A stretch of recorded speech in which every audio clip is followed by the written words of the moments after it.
guys, and thank you, and welcome back here on SportsTownChicago.com. Chris, we'll go over some stats real quick. We've got a minute here. Yeah. We talked about the passing game for Port Huron. 82 yards through the air so far, and that's twice as much as they had all of last game. The Blitz do have 136 yards passing. These are the numbers I have gotten from the statisticians over here. I didn't keep an individual tally or anything. Rushing yards, fairly even, 21 and 24. Chicago 21, Port Huron 24. They have marked an interception for Tommy Kudba, but no, it was not an interception. It was a catch, and then the hit and fumble, and then that was returned for a touchdown. So no interceptions for either team. Just a small mistake there. A couple penalties on each side, not a big deal. One thing I wanted to point out, the time of possession. The Chicago Blitz 41 minutes and 23 seconds to the Port Hurons 2 minutes and 34 seconds. So I'm pretty sure that is a typo. I believe. I mean, I do believe that the Blitz have had more time on offense. Yes, but yeah, that is probably a little bit. Out of the 30 total minutes, the Blitz have had it for 41. So that. Right. Yeah. That's Exactly. It's quite interesting. That's what I meant. Like it being off. But by a little bit. Unless that takes in from last game. Unless perhaps. that's just like time on your watch, but pretty sure that's not how it's done. Anyways, so Juice 11 for 14 in the first half, 107 yards, 3 touchdowns, and then Tommy 5 of 6 for 29 yards and the touchdown. Kent McDonald with 2 touchdown receptions. Tashawn Weber with that first one to Tashawn for the touchdown, and then David Brown also has a touchdown as well. Stallings is 7 of 9 for 86 yards and 2 touchdowns. So fairly even numbers, Yeah. for the most part. For the most part, a couple of things in favor of the Blitz. I mean, it was just an odd sort of first half. Crazy. It really was. By the way, that was Clinton Cole giving you all the stats. I'm Chris Labasco as we are here in Port Huron at McMorran Arena. We were treated to some flag football at halftime, and I think I saw it was the Women's League or whatever it's called here, and I think I might have seen some better snaps from the Women's League than we've seen today so far. So yeah, let's hope on that's both not sides, too. Yeah. So, getting ready to go here, Chris. Give it back to you here. As Julie Harshbarger will kick this one off from the left end zone. The Blitz start off going left to right here for the second half. They are again in their white away jerseys with the black numbers, gold pants, and black helmets. Right to left, the home Port Huron Patriots. In their home navy blue jerseys with the white numbers, silver helmets with the red face mask, and navy blue pants with the red stripe down the side of their jersey and pants. As back deep to receive for Port Huron is number 5, Jose Morris, along with Dotson. As this one goes end over end to the far side and right towards some fans over there. Yeah, you got to keep your head on a swivel at CIFL games because that almost took someone's head off. Yeah, and this is not like the Odeum where you have the glass all around. No, And they're going to put this one all the way up at the 20-yard line. I think that's a little bit of a tougher spot there. Yeah, I thought it was a little bit forward. The girl in the white shirt is sitting down inside the 10-yard line. I thought it was going to be around the 15 where they were going to give it to the Patriots. That's who it hit. I don't know. Whatever. We'll see. Either way, 1st and 10 from the 20 for the Port Huron Patriots. They have a chance to go up in this game if they can get a touchdown and an extra point or a 2-point conversion. As out come the Patriots, they got 2 men in the backfield, a receiver on either side here for Stallings. Zone, yeah. That one taken by Stallings as he's rolling off to the right, flag down as he throws this one in the what a middle. catch. Caught by Jose Morris as he grabbed that one out of the air and is brought down at the 18-yard line as we get a flag. We got a false start here coming up. The Blitz were in a zone right there, and Morris found a little hole in that zone, sat down, and made a great catch. Definitely did. And what? It was on the Blitz. He gave the false start motion. And that's interesting. He called it against the Blitz. I don't know about this. Whatever. Well, I will reserve my judgment. Regardless, it'll be 1st and 10 from the 16-yard line for the Patriots with 14:39 left to go here in the third quarter. Receiver to the other side, 2 running backs in the backfield, and it's going to be handoff to the left side over to Jimerson as he is tackled right at the 15-yard line, so gains maybe 1. And Sam Fornelli, I think, trying to get his team pumped up a little bit there. Yeah, Fernelli, one of the captains on this team. You know, it's a 6-point game, guys. The game isn't out of hand like it was last time they met. So you know, each one of these possessions are big. The Patriots are inside the Blitz 15-yard line and they score here and they take the lead. They still have to get an extra point or a 2-point conversion. Which we've seen today. It's been an absolute circus. Yes. As the snap taken here, quick throw off to the right side. Caught by Jimerson as he runs forward, spinning off of one tackler and being brought down at about the 12-yard line for a decent gain. That'll make it second and about 6. Or third and about 6, excuse me. With 13:36 left to go in the third. So out come the Patriots once again. They've been going with this 2-man backfield here in the second half. It seems to be working as of right now. Morris off to the right, Tumpkin to the left.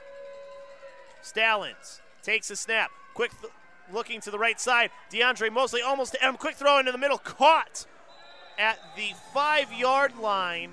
Just trying to see the number of who it was, as I believe that was Jimerson. Again. Yeah, you know, the guys back at the studio, they mentioned on the halftime when I called in, we haven't called their names in the backfield much on the pass. We've seen it a couple times on the run, but, you know, they have not gotten to the quarterback like we're accustomed to seeing, and they're going to have to, because you cannot allow a quarterback like Stallings to sit back there and pick you apart. And DeAndre Mosley got a hand on him. Exactly, yeah, but wasn't able to bring him down. Because, he was still tied up by his offensive lineman. Receiver to either side once again. Off to the right is Morris and Tumpkin to the left. Stallings taking the snap, fakes the handoff, going to run it off to the right side as he is brought down by 2 players, Sam Fernelli, and that is also, I believe, that was number 12. I think that was Keith Woodson. So we hadn't seen that play yet. The keeper, you know, he's run, but it was after a pass where he had to improvise. But that was a designed run for the quarterback, and he's not a big dude. He looks maybe 1 or 2 big hits, and he might be done. So 2nd and 4 here. It's goal to go. Got to take his shots, but legal ones, Chris. Right. 11:54 left to go here in the third quarter. Receiver to either side, taking it, throwing it to the right side, and a good defense there from the blitz as getting a hand on it was Woodson. Yeah, that's what I'm telling you. He tries to force those passes. That was triple coverage right there by the blitz. Great job. And Stallings, he tried to use his arm and force it in there. He does have a pretty strong arm, and I think you may have had Jose Morris saying, hey, I was being held, but they were holding each other again. I mean, we've seen a lot of that jockeying going on by the receiver and the defensive back. He wears that 21 in honor of Sammy Sosa, I believe. We'll have to check. I'm not sure yet. Stallings in the shotgun again, running back on either side, and receiver on either side as well. Morris to the right and Tumpkin to the left. Takes the snap here, quick throw to the left side, throws the jump ball up, and that went in and out of the hands of 2 blitz players as they were trying to give it off to Tumpkin. It went off of the hands first of Moore, and then it went off. I believe that was Owen Nusalugu, who was the other one who got the hand on the ball. That play right there, Chris, that could have very easily been called defensive pass interference. It seemed like I don't know if it was where the quarterback was down there. I don't recollect, but now we got a lot of hands. And now we have a decisive 4th down play coming Big here. Play. 2 receivers to the right and 1 to the left here. 1 man in the backfield. They're going to go under center for this one. Is going to be James Stallings. This is interesting. As we will see what they do here. Stallings, quick throw to the left side, in and out of the hands there of Jose Morris. That'll be a turnover on downs. The blitz offense coming back onto the field. That could be a big play when we look back at how this one finishes off. That's great adjustment by the blitz. That's the same exact play they ran here at the other end for the 2-point conversion, and they converted it. Same play here. Did not allow them to catch that in the end zone. Great job by the blitz defense. Now let's go down, drive the length of the field, and as Tommy said at halftime, let's put them away. It'll be first down from the 4-yard line for the blitz here, so not a lot of breathing room as they are backed up into their own end zone, but they do get that ball after the turnover on downs. And we've seen this offense can have the quick strike capability. Do they take a shot downfield here or what?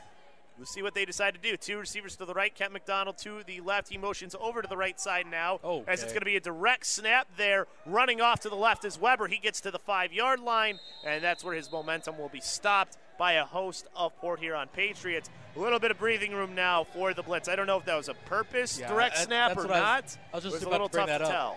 It looked like Juice was kind of reaching for that snap too. I don't know if he just did that because he wasn't sure if Weber was going to get it or if it was actually to him and Weber just took it. Either way, they gained positive yards, and they are out of the end zone a little bit. That'll make it 2nd and about 7 for the blitz as they come out in the shotgun. 3 receivers to the right.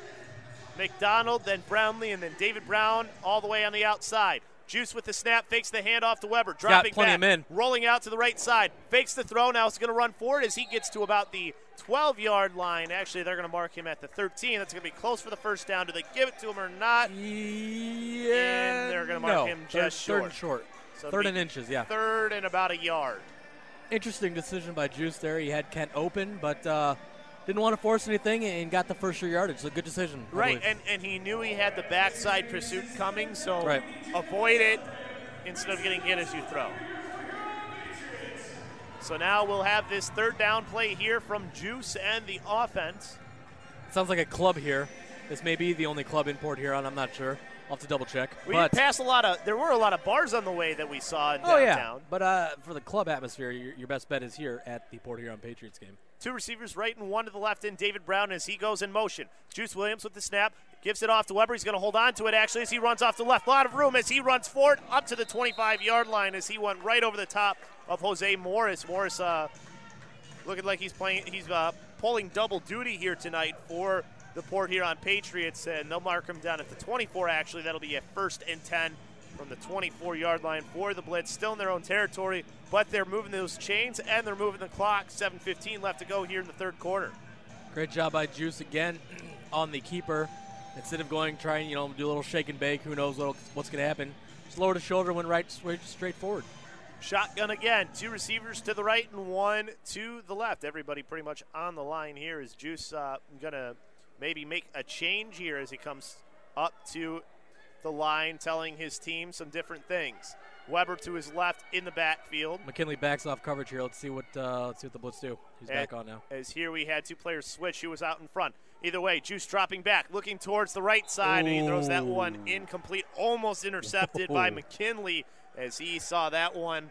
And David Brown might have been his best option as he was open downfield. I think Juice threw that where no one was going to catch it, though, straight in the ground. So good decision by Juice. 26-20, 2nd and 10. I'm going to name this Club PH. I think we're just going to go ahead with that. Club McMorrin? Club McMorrin PH. 2 receivers to the right as Brownlee goes in motion. The snap a little bit high. Juice gets it down. Looking off as he's got a player coming right at him. Rolls out to the left side. Now coming back towards the middle of the field. He's going to bring it forward. Big block by Weber as he goes forward. Does Juice as he gets down to the 15-yard line. That's what you get right there. What a block from Deshaun Weber. He put a big block on DeMarco Scarber. These gentlemen down here are wearing referees' jerseys to a CIFL game, so congratulations. But number 9, Scriber, was in a little tussle at the beginning of the game. A little bit of karma for him. Just nailed by Weber. Weber's world, it applies to all facets of the game. Blocking, running, catching. Jack of all trades for Weber. He is. He really is.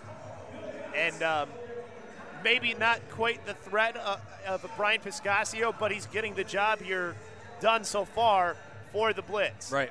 2 receivers to the left and 1 to the right, and Kent McDonald as he motions from the right side of the all left. Sorts of and craziness. then we've got I don't a know. false start here, but I don't know if it was because of an offsides first or a false start. False start is the call. March back 5 yards for the blitz. Put them on the 20-yard line, so it'll be 1st and 15 from the 20-yard line. I pointed those gentlemen out because they had some choice words for that last play, and I think they are headed down for their next adult beverage. So I'm sure we haven't seen the end of them tonight. As out will come the blitz with 3 receivers to the left this time. McDonald starting first closest to the line, then Brownlee, and then David Brown out wide. And in the backfield to the left of Juice is Weber. Juice takes the snap, looking towards the middle of the field. Now he's going to run forward as he gets up to close to the original line of scrimmage for that first down play as he got brought down from behind. As he is brought down at they're going to say the 17-yard line. I thought he got 1 extra yard, but either way. 2nd down and about 12 to go for the blitz here to get a first down. Port Huron, the Patriots have put on a very nice game though. Lots of stuff for the kids, family atmosphere. So it's a nice place here. A lot of free T-shirts too. That's let's not talk about that. I know you're a little unhappy because you didn't get one. Two receivers to the left here. Two men in the backfield, and now motioning off to the left side is Kent McDonald. Handoff to Weber as he's going to run forward through the middle as he keeps pushing forward as he turns those legs for about 4 or 5 yards as he is down at the 12-yard line. So gain of about 5. That'll make it 3rd down and about 7 for the Blitz here as that clock continues to run. 3:38 left to go here in the 3rd quarter. So one thing this drive has done, while not the quick strike drive that we've seen from the Blitz before, but it is methodical, gives your defense time to rest and talk over what this offense for the Patriots has been doing. No points yet here in the 3rd quarter, Chris. 2 receivers to the left and 1 to the right. McDonald, the man in motion. Juice takes the snap, drops back, looking towards the middle of the field. Has a man open, but has to roll out to the right side. Throws into the right corner. Kent McDonald. That's his 3rd touchdown on the night. He had David Brown crossing the far left corner. The defender recovered and got on him, but Kent McDonald standing wide open in the back of the end zone, and a great job by Juice to hit him. And Jules will come on to attempt the extra point here. Yes, out comes Julie Harshbarger, 32-20, the score in favor of the Blitz. Great job, too, by Juice Williams to create a little bit of extra time for himself by escaping the pocket after he stepped up. As the extra point is up, and that looked good. It is. 2:34 left here in the 3rd quarter. It is 33-20 Chicago Blitz. So now you get that lead back up to 13. Yeah. And a little bit more comfortable with it, but you still would like another defensive stop from your defense. If they can get another defensive stop and another score, I mean, that makes it a very tough game for Port Huron. Yeah, it does, but we've seen that who knows what's going to happen on this game. It's a crazy game. No, without a doubt. So